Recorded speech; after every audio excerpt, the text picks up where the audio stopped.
இந்த செய்தியை உங்களுக்காக வழங்குவது யூரோ குரூப் மலேசியா.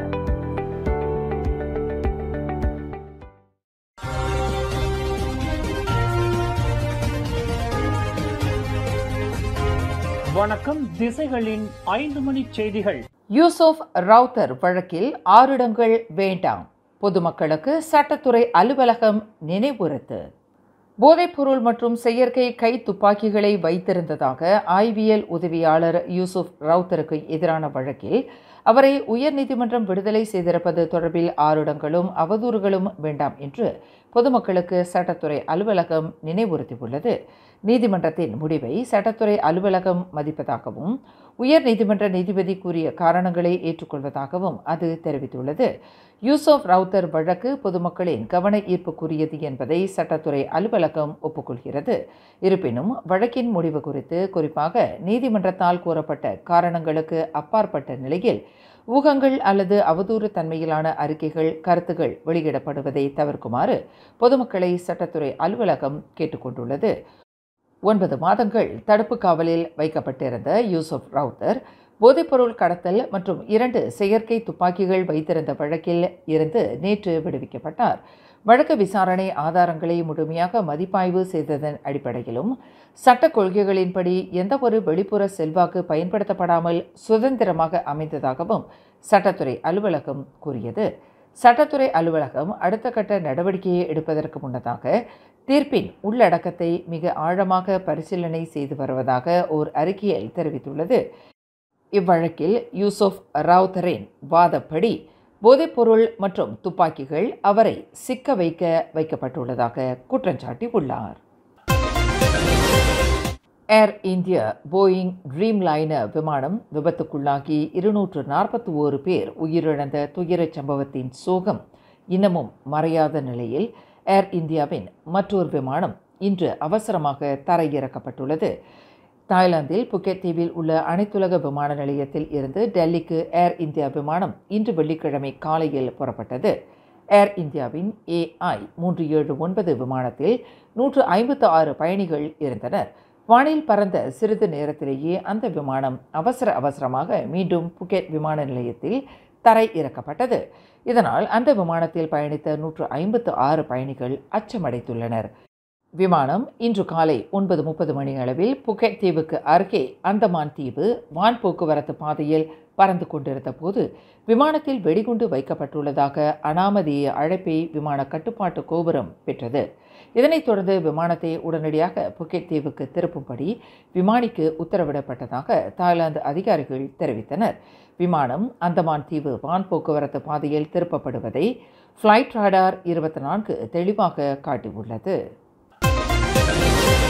தங்கள் அமைப்புக்கு வழங்கப்பட்ட நிதியை தவறாக பயன்படுத்தியது மற்றும் அதிகார துஷ்பிரயோகம் ஆகிய குற்றச்சாட்டின் பேரில் NGO அமைப்பு ஒன்றின் தலைவரை மலேசிய ஊழல் தடுப்பு ஆணையமான SPRM கைது செய்துள்ளது.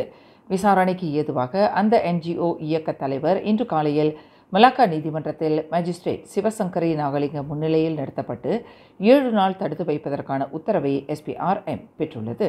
இயக்கத்தின் நிதி மோசடி தொடர்பாக நேற்று 4 கைது செய்யப்பட்ட வேளையில் இன்று இயக்க தலைவர் கைது செய்யப்பட்டுள்ளார். அந்த 4 செய்த மோசடிக்கு இயக்க தலைவர் உடந்தையாக இருந்ததாக கூறப்படுகிறது. லண்டனில் நிரந்தரமாக குடியேறுவதற்காக ஒரு மென்பொருள் பொறியியலாளர், ஒரு மருத்துவரான அவரின் மனைவி மற்றும் அவர்களின் 3 பிள்ளைகளின் கனவு ஏர் இந்தியா விமான விபத்தால் காணல் நீரானது. ஒரே குடும்பத்தைச் சேர்ந்த 5 கோர விபத்தில் உயிர் இழந்தது பெரும் சோகமானது. லண்டனில் குடியேறப் போகும் மகிழ்ச்சியில் ஏர் இந்தியா விமானத்தில் ஏறிய அடுத்த சில வினாடிகளிலேயே 2 வெவ்வேறு இருக்கைகளில் அமர்ந்திருந்த அந்த குடும்பத்தினர் கடைசியாக எடுத்துக்கொண்ட செல்ஃபி படத்தை தங்கள் உறவினர்களுக்கு அனுப்பி வைத்துவிட்டு தான் புறப்பட்டனர்.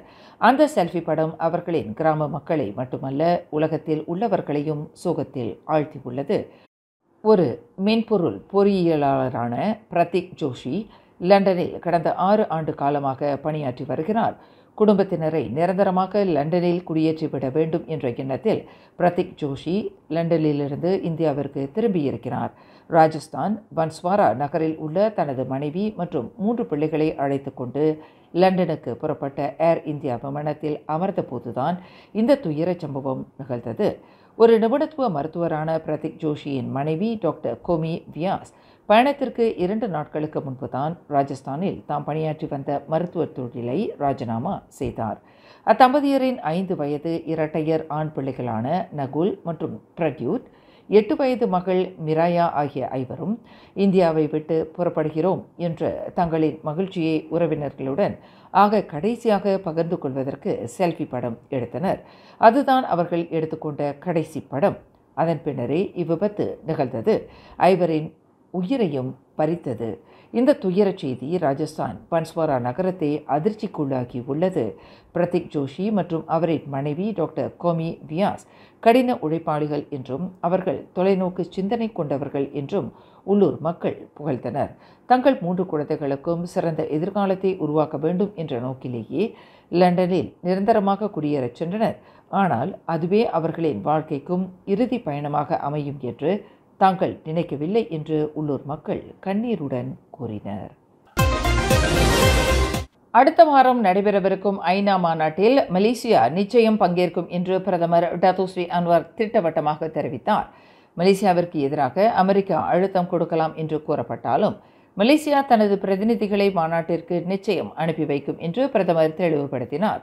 பாலஸ்தீன மக்களுக்கு நீதி கிடைக்க வேண்டும் என்று தனது ஆணித்தரமான கருத்துக்களை உரக்க கூறுவதில் மாநாட்டில் பங்கேற்கக்கூடிய நாடுகளுக்கு முழு உரிமை இருப்பதையும் பிரதமர் விளக்கினார்.